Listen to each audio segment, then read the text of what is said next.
25 million people visit Pompeii ruins a year, so it's not surprising that it's crowded, but right now we got through in about 5 minutes. You know why? Because it's October!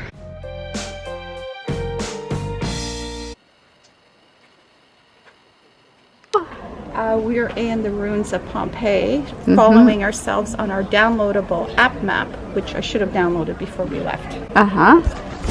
Which is, by the way, absolutely useless because we don't know how to read it. At least we know how to get out. Pompeii was also more of a commercial site as opposed to Herculaneum, which was more of a residential area. Look at that. You can still see the stones. They're like in immaculate condition. And they're beautiful. I wouldn't mind having a kitchen like that today. So this is the atrium. It had no windows, just an opening at the top. And the walls were decorated by gorgeous frescoes. You can only see little remnants of them now. Hey, I wonder what's playing at the Colosseum. Maybe we should go check it out. I hope it has something to do with gladiators. Yay, gladiators.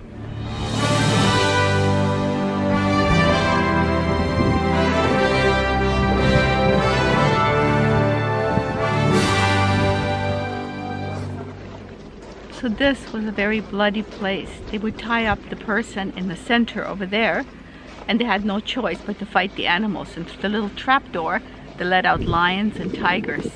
Either they would be killed or they would kill the animal. Yeah, and the seating here was just like today. Front row was the special VIPs, and the middle row was, you know, the middle income. And guess where you and I would be sitting? The very nosebleed section. Nosebleeds. It wasn't a secret passage, it was just for the VIP, so they didn't have to mess with the commoners like us. Yeah.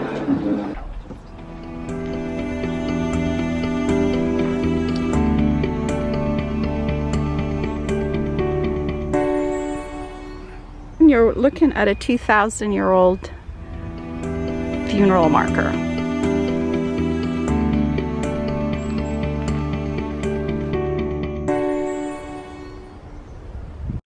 So we are walking in the red light neighborhood. And like most of them, looks pretty unimpressive.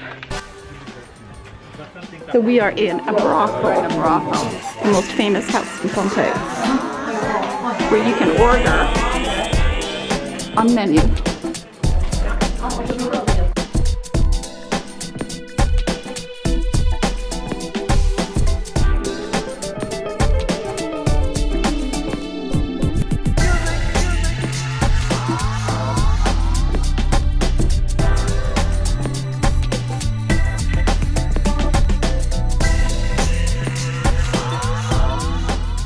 So we are in one of the rooms here in the house of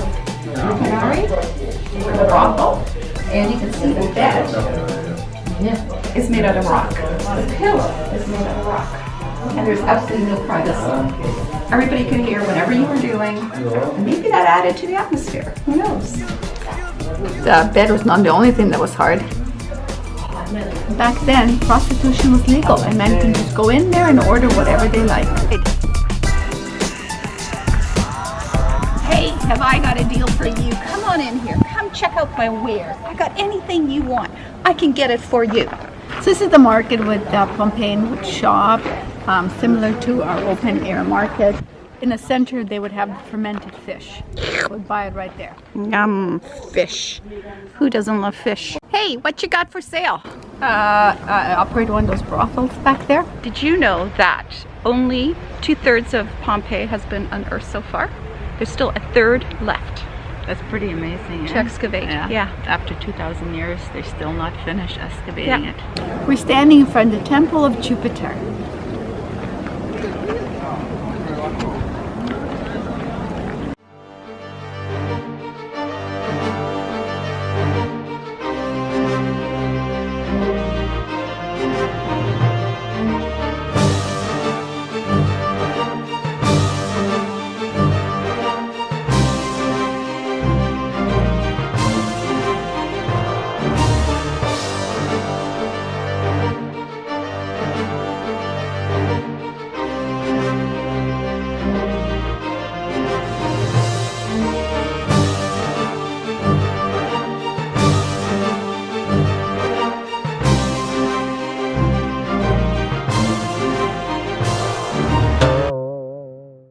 the main street of town. This is where all the fancy shops would have been. This is the exclusive, you know, Gucci neighborhood. Okay, there's steps.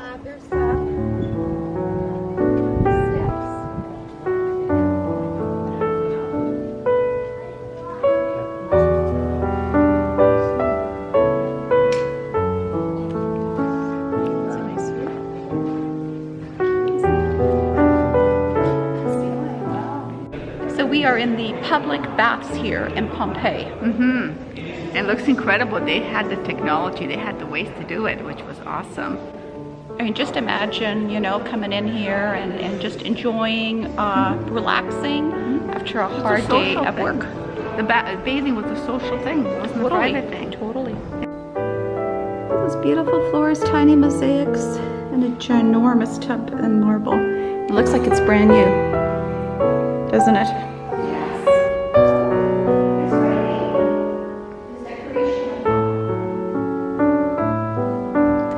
Fontana. Fountain. Yeah.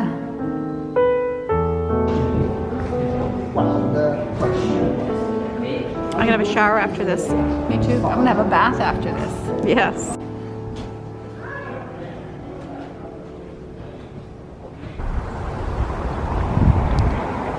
So that's Mount Vesuvius. It looks so far away, so I would never have thought if I was living back then that it would reach us. They went out then, having pillows tied upon their heads with napkins, and this was their whole defense against the storm of stones that fell all around them. It was now day everywhere else, but there a deeper darkness prevailed than in the thickest night, which, however, was in some degree alleviated by torches and other lights of various kinds. They thought proper to go farther down upon the shore to see if they might safely put out to sea, but found the waves still running extremely high and boisterous. There my uncle, laying himself down upon a sailcloth, which was spread for him, called twice for some cold water, which he drank, when immediately the flames, preceded by a strong whiff of sulphur, dispersed the rest of the party, and obliged him to rise. He raised himself up with the assistance of two of his servants, and instantly fell down dead, suffocated, as I conjecture, by some gross and noxious vapor. There had been noticed for many days before a trembling of the earth, which did not alarm us much, as this is quite an ordinary occurrence in Campania, but it was so particularly violent that night that it not only shook, but actually overturned, as it would seem, everything about us. Though it was now morning, the light was still exceedingly faint and doubtful. The buildings all around us tottered, and though we stood upon open ground, a panic-stricken crowd followed us. The sea seemed to roll back upon itself, and to he driven from its banks by the convulsive motion of the earth. It is certain at least the shore was considerably enlarged, and several sea animals were left upon it. On the other side, a black and dreadful cloud, broken with rapid zigzag flashes, revealed behind it variously shaped masses of flame. These last were like sheet lightning, but much larger.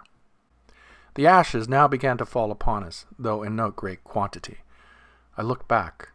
A dense, dark mist seemed to be following us, spreading itself over the country like a cloud. "Let us turn out of the high road," I said, "while we can still see, for fear that, should we fall in the road, we should be pressed to death in the dark by the crowds that are following us." We had scarcely sat down when night came upon us. Not such as we have when the sky is cloudy or when there is no moon, but that of a room when it is shut up and all the lights put out. You might hear the shrieks of women, the screams of children, and the shouts of men, some calling for their children, others for their parents, others for their husbands, seeking to recognize each other by the voices that replied. One lamenting his own fate, another that of his family, some wishing to die from the very fear of dying, some lifting their hands to the gods, but the greater part convinced that there were now no gods at all, and that the final endless night of which we have heard had come upon the world.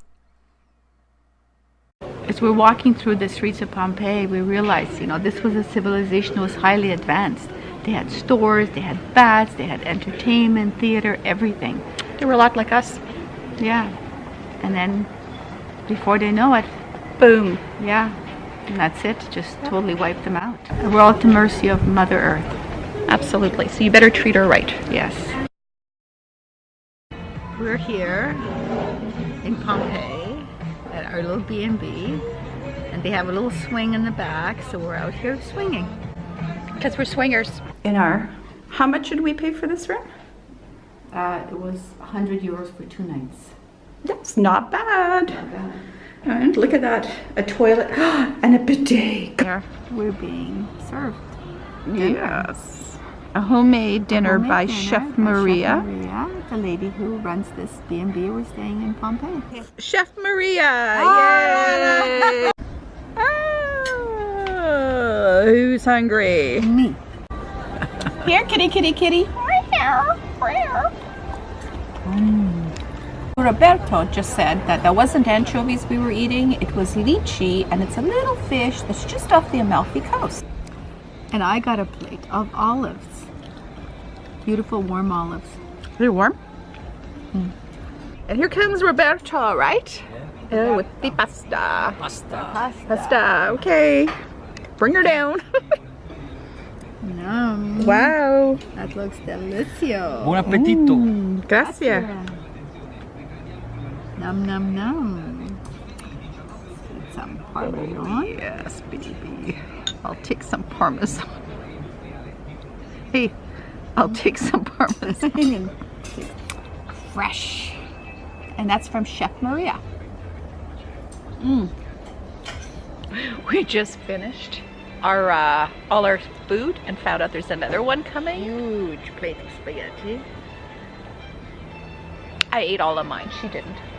I left one little bite because it's customary, so it doesn't look like you licked the plate. Because Right? it doesn't look like your pig, like meat. It's a Salad.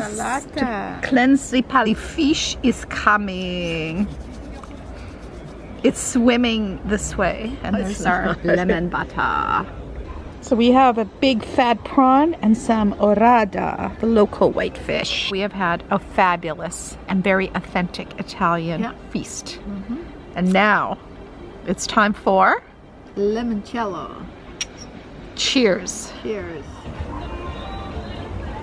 Oh, it's like, it's so good for your digestion. Or that's what Roberto says, and I'm gonna go with that. Yeah, I'm gonna go with that too. So I'm literally standing in the sewers of Pompeii.